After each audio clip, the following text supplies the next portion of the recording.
ಬೆಳಗಾವಿ ಜಿಲ್ಲೆ ಖಾನಾಪುರ ತಾಲೂಕಿನ ಶಾಸಕ ವಿಠ್ಠಲ್ ರಾವ್ ಅವರ ಶಾಸಕ ಸ್ಥಾನ ರದ್ದುಗೊಳಿಸುವಂತೆ ಖಾನಾಪುರ ಕರ್ನಾಟಕ ರಕ್ಷಣಾ ವೇದಿಕೆ ಕಾರ್ಯಕರ್ತರು ತಹಸೀಲ್ದಾರ್ ಮೂಲಕ ರಾಜ್ಯಪಾಲರಿಗೆ ದೂರು ಸಲ್ಲಿಸಿದರು. ಪಟ್ಟಣದ ತಹಸೀಲ್ದಾರ್ ಕಚೇರಿ ಎದುರು ಪ್ರತಿಭಟನೆ ನಡೆಸಿದ ಕರ್ನಾಟಕ ರಕ್ಷಣಾ ವೇದಿಕೆ ತಾಲೂಕು ಘಟಕದ ಪದಾಧಿಕಾರಿಗಳು ಪ್ರತಿಭಟನೆ ಮಾಡುವುದು ಪ್ರಜಾಪ್ರಭುತ್ವ ವ್ಯವಸ್ಥೆಯಲ್ಲಿರುವ ಪ್ರತಿಯೊಬ್ಬರ ಹಕ್ಕು. ಆದರೆ ಶಾಸಕ ವಿಠ್ಠಲ್ ಹಲ್ಗೇಕರ್ ಅವರು ಹೋರಾಟಗಾರರಿಗೆ ದಮ್ಮು ತಾಕತ್ತಿನ ಬಗ್ಗೆ ಮಾತನಾಡಿದ್ದು ವಿಷಾದನೀಯ. ಇದ್ದರೆ ನನ್ನ ಮನೆಗೆ ಮುತ್ತಿಗೆ ಹಾಕಿ ಎಂದು ಹೆದರಿಸುತ್ತಿರುವುದು ಪ್ರಜಾಪ್ರಭುತ್ವಕ್ಕೆ ಮಾರಕವಾಗಿದೆ. ಆದ್ದರಿಂದ ಇಂತಹ ಶಾಸಕರನ್ನ ಶಾಸಕ ಸ್ಥಾನದಿಂದ ಕೂಡಲೇ ವಜಾ ಮಾಡಬೇಕು ಎಂದು ಕರ್ವೆ ತಾಲೂಕು ಅಧ್ಯಕ್ಷ ವಿಠ್ಠಲ್ ಹಿಂಡಲ್ಕರ್ ಆಗ್ರಹಿಸಿದರು. ಈ ವೇಳೆ ಮಾತನಾಡಿದ ಅವರು, ನಮ್ಮ ತಾಲೂಕು ಬಡ ತಾಲೂಕು, ಖಾಸಗಿ ಶಿಕ್ಷಣ ಸಂಸ್ಥೆಗಳಿಗೆ ಮಕ್ಕಳನ್ನ ಸೇರಿಸುವಷ್ಟು ಶ್ರೀಮಂತರಲ್ಲ. ಆದ್ದರಿಂದ ನಮ್ಮ ಮಕ್ಕಳು ಶಿಕ್ಷಣ ವಂಚಿತರಾಗುತ್ತಿದ್ದು ಶಾಸಕರಿಗೆ ಅದರ ಅರಿವಿಲ್ಲ ಎಂದು ಕಾಣುತ್ತದೆ.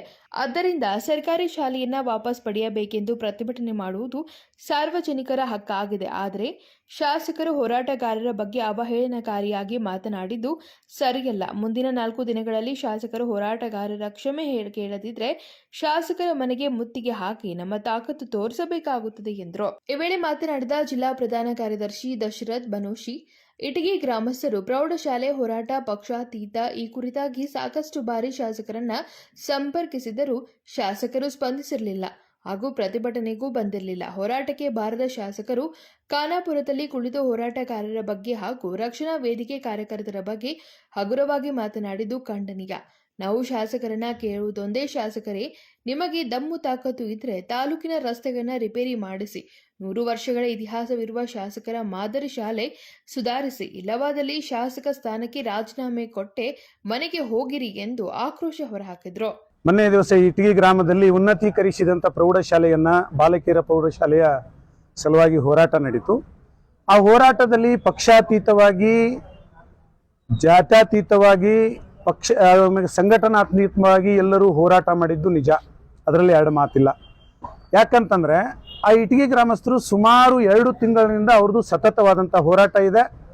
ನಮ್ಮೂರಿಗೆ ಬಂದಂಥ ಆ ಶಾಲೆ ನಮ್ಮೂರಲ್ಲೇ ಮುಂದುವರಿಬೇಕಂತಕ್ಕಂಥ ಮಹದಾಸೆ ಅವ್ರದ್ದಿತ್ತು.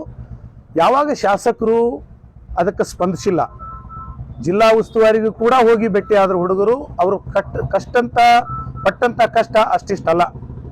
ಹೀಗಿರುವಾಗ ಹೋರಾಟ ಮುಗೀತು.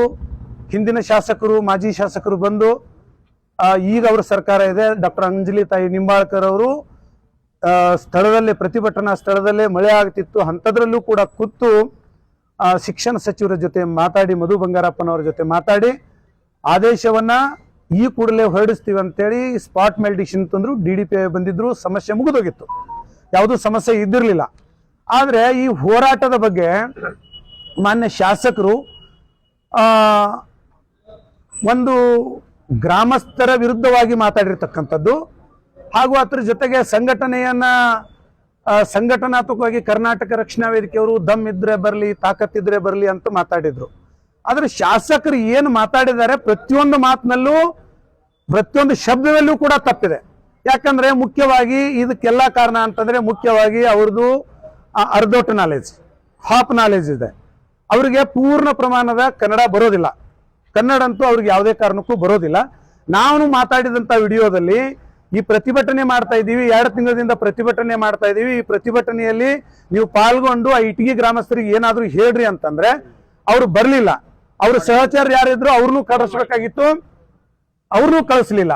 ಹಾಗಾಗಿ ನನ್ನ ಮನೆಗೆ ಕೀಲಿ ಹಾಕ್ತಾರೆ, ಚಾವಿ ಹಾಕ್ತೇನೆ ಅಂತ ಹೇಳಿದ್ದಾರೆ. ದಮ್ ಇದ್ರೆ ನಾವು ಚಾವಿ ಹಾಕ್ತೇನೆ ಅಂದಿಲ್ಲ ಸ್ವಾಮಿ, ನಾವಂದಿದ ವಿಚಾರ, ನೀವು ಈ ಹೋರಾಟಕ್ಕೆ ಬಂದು ಈ ಸಮಸ್ಯೆಯನ್ನ ಬಗೆಹರಿಸಲಿಲ್ಲ ಅಂತಂದ್ರೆ ಪಾದಯಾತ್ರೆ ಮುಖಾಂತರ ನಿಮ್ಮ ಮನೆಗೆ ಬಂದು ಘೆರಾವ್ ಹಾಕ್ತೀವಿ ಅಂತ ಹೇಳಿದೀವಿ. ಈ ಸಂದರ್ಭದಲ್ಲಿ ತಾಲೂಕಾ ಉಪಾಧ್ಯಕ್ಷರಾದ ಜಯವಂತ್ ನಿಡಲ್ಕರ್, ಬರ್ತೇಶ್ ಜೋಳದ್, ತಾಲೂಕಾ ಸಂಚಾಲಕರಾದ ಉದಯ್ ತೇಗೂರ್, ನಾರಾಯಣ್ ಸಾವಂತ್, ತಮ್ಮಣ್ಣ ಗವನಾಳಿ, ರವಿ ಮಾದಾರ್, ರಾಮಚಂದ್ರ ಪಾಟೀಲ್, ಇಟಗಿ ಗ್ರಾಮಸ್ಥರಾದ ಕಲ್ಮೇಶ್ ಮುತ್ನಾಳ್, ವಿಠಲ್ ಕಿಳೋಜಿ, ಕೇದಾರಿ ಸೋನಪ್ಪನವರ್, ಕಲ್ಮೇಶ್ ಬೆಳಗಪ್ಪನವರ್, ಪ್ರಸನ್ನ ಹುಣಶಿಕಟ್ಟಿ, ವಿಠಲ್ ಪುಂಡಿ, ಅದೃಶ್ ಸೋನಪ್ಪನವರ್, ಬಸವರಾಜ್ ದಳವಾಯಿ ಮತ್ತು ಕಾರ್ಯಕರ್ತರು, ಹೋರಾಟಗಾರರು ಉಪಸ್ಥಿತರಿದ್ದರು.